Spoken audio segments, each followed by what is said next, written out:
Hi, welcome back to Automate Live. Again, I'm Jana Martin, Media Production Manager at 8.3, and I'm joined by a special panel of individuals to talk to me today about vision standards. Next to me is our own Bob Makura. He is the Director of Vision and Imaging Standards for the A3. Next to him is Supritek Banerjee. Sorry if I said that incorrectly. That's okay. You are the head of standardization for robots and automation for VDMA EV. Thank you for being here.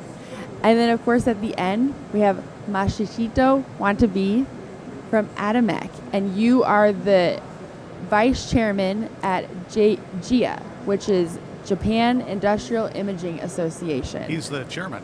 I had to look down at my notes for that. Okay, so let's dive right in, and we're going to talk about G3. What is it, and what does it do? Bob. Sure. The G3 is a little bit of a confusing name that hopefully we can maybe straighten out in the future. But it was patterned after the G8, the G20.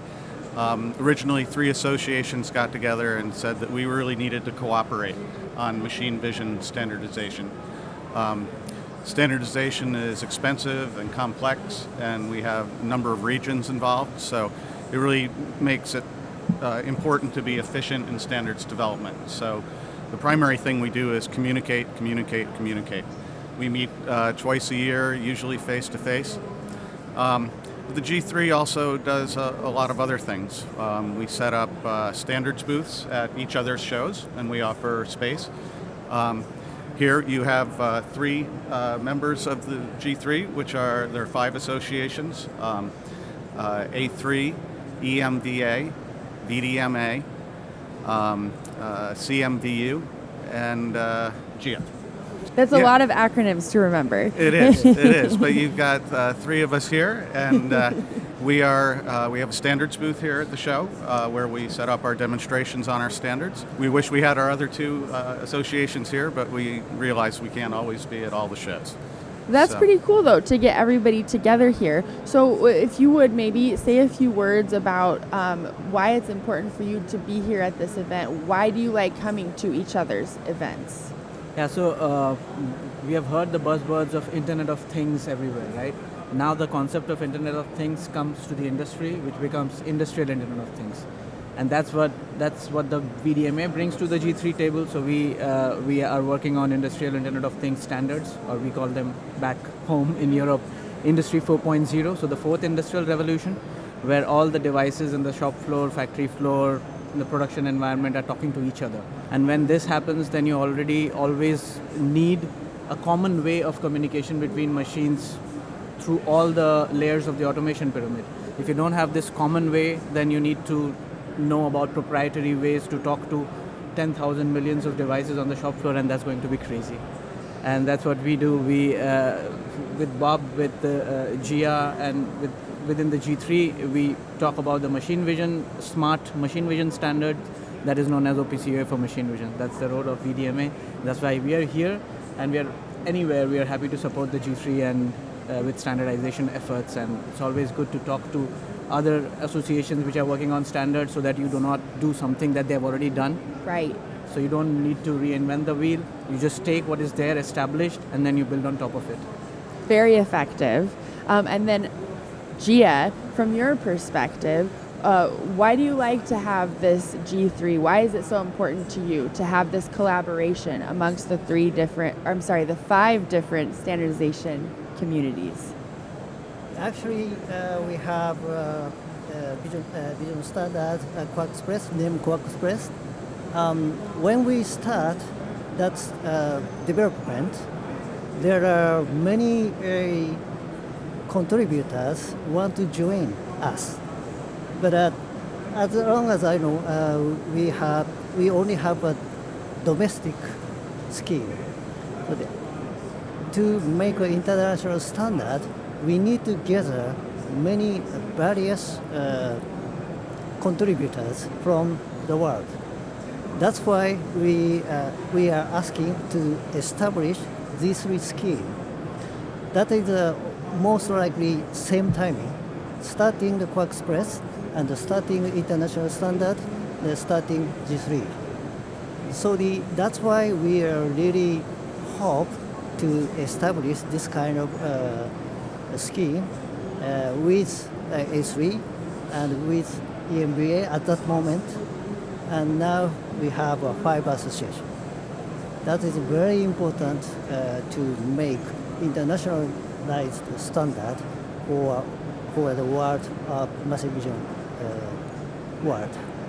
We're really excited to have all three of you here together. It feels like a special moment on Automate Live, never happened before. But now let's talk a little bit more and let's explain what IVSM is. Bob, do you want to take the lead on that? Sure. Back in 2016, as the G3 got stronger, we realized that it would be very useful to coordinate all our meetings together. So International Vision Standards meetings, we're IVSMers. We get together twice a year in the spring and fall. We rotate between Asia, Europe, and North America. GIA just hosted outside Tokyo recently, and VDMA will be hosting this fall in Switzerland. Yes. So when we got everybody together, it was very powerful. It made for a very efficient operation, and we've steadily gotten to be a larger and larger group. And we also run our Plug Fest in association with the IVSMs, which is very important for the stability and of the standards. So, yeah, it's something that's gained a lot of momentum, and we're very happy about. I love that you brought up Plug Fest. I've only recently been introduced to this fun competition that you do. I don't know, it's fun for me. It's probably not as fun for the folks trying to make sure that their cameras pass. But can you say a little bit more about the Plug Fest and kind of, you know, what it is and what people gain from being a part of that? Yeah, so a big portion of our standards are interoperability standards, such that any camera that meets the standard should work with any software that meets the standard. So it's very important for each component to get as much experience with other hardware and softwares as possible. We do it as part of the qualification process so that we're verifying that anything that wears the badge meets the requirements, but it's also useful for the development of the standard as we come out with a new version. Now, from your perspective also, when the IVSM meeting started, what did that kind of change in the standards game for you? Yeah, so like I said, the exposure to other standards or the exposure to what other groups might be doing or might have defined already, you don't get that just by doing your own thing and going your own direction. Right. So unless and until you get an exposure or an opportunity to see what the other guys are doing, what they are talking about, then you don't do this when you're doing something similar or in the same direction with your own standard. You just use the ones that are already there. And since all of the groups actually meet at the same place physically, it makes things easier. So it's a win-win situation for everyone actually. We're able to do that. Yeah. Now, since you were just the host of the most recent IVSM meeting, what was your favorite moment or takeaway from having everybody come and join you in Tokyo? That is one, how to say, concern we had because after the corona, the first time we have a meeting at Tokyo and then coming again to Japan, and that is we are really realize that to have a face-to-face meeting, Yeah. to making it happen, and during the corona, we also have some meeting with a virtual. So when we compare with that, it's really, really tremendous difference we found, and really it's real things we can make with face to face. So to make that, we also prepare some excursions and also some interesting things. Not only technical things, but also some good scenery or good food, and having a discussion whole days or a whole night. I'm not sure. Just to add on, Yeah, please. Sometimes when we have difficult issues during the meetings, the times after the meetings are where we get together and solve some of the real tough issues. You act because you have that in-person connection, and you know when you're just emailing about things, days go by, and the kind of the feeling and the care behind the message, you lose that, and yeah, I can totally see why that's so important, as we all have learned in the last few years. It's important to after get these together. meetings, like Navesan was saying, after these meetings, we have these very, very cool get-togethers where you get to see the other side of these people who are usually working so hard and building Right. these standards up. So all work and no play kind of a You thing. can let your hair down. Absolutely. Okay, so tell us, each of you now, and I'll start with Mashito. What is the biggest thing in vision standards going on this year at GIA? For the year, actually, we are almost finalized many things now of the existing standard.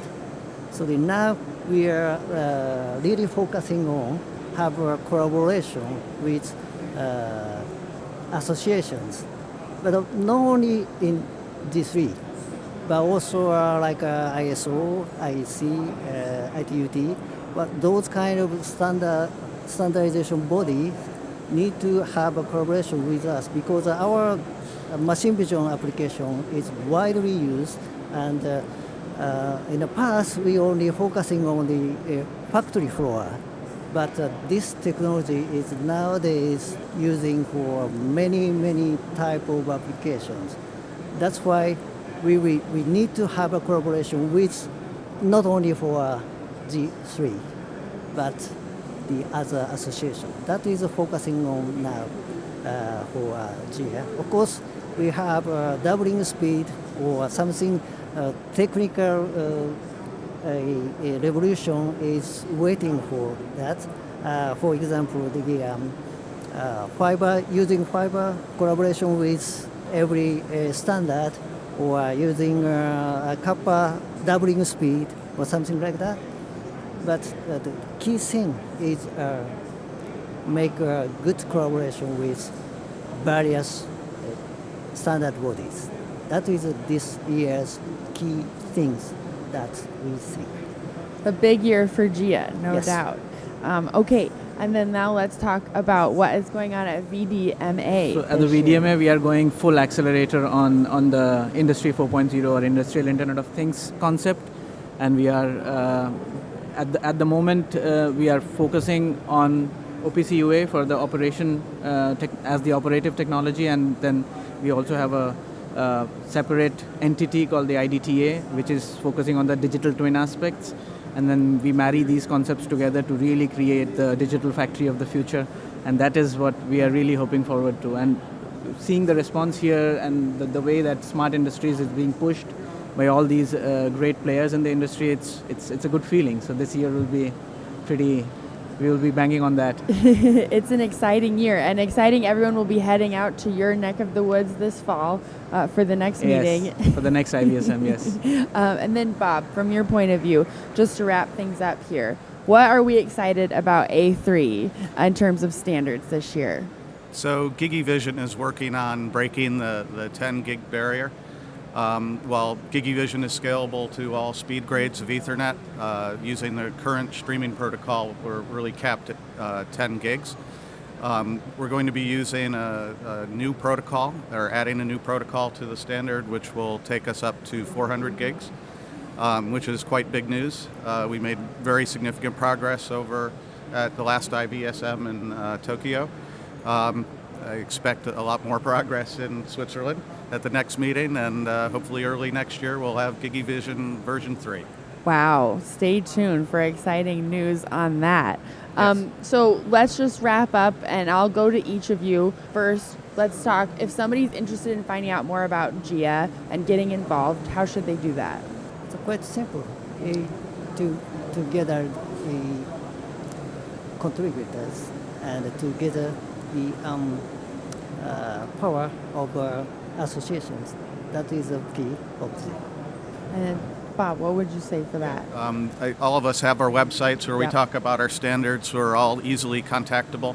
Yeah. We're always interested in getting more people involved. The committees are quite, they're interesting because they're competitors who have worked together for a long time. And when bringing new people into the fold is critical and important. I know for a fact if you go to automate.org, you'll find Bob's contact information. And then how about for you? How can folks get involved? Yeah, they can just get in touch with me. If this somebody is at the Automate, they can come to our booth. We can talk freely. We are all open organizations, and if any of our standards are interesting to the folks, then they can really, all of our contact details are on the brochures and everywhere. They can openly contact us and we will get them on board. We have open arms. We want to share vision standards with the world. Yes. All right. Well, thank you all for joining us for this special episode of Automate Live, all about vision standards. We'll be back here with more from Automate Live in just a minute.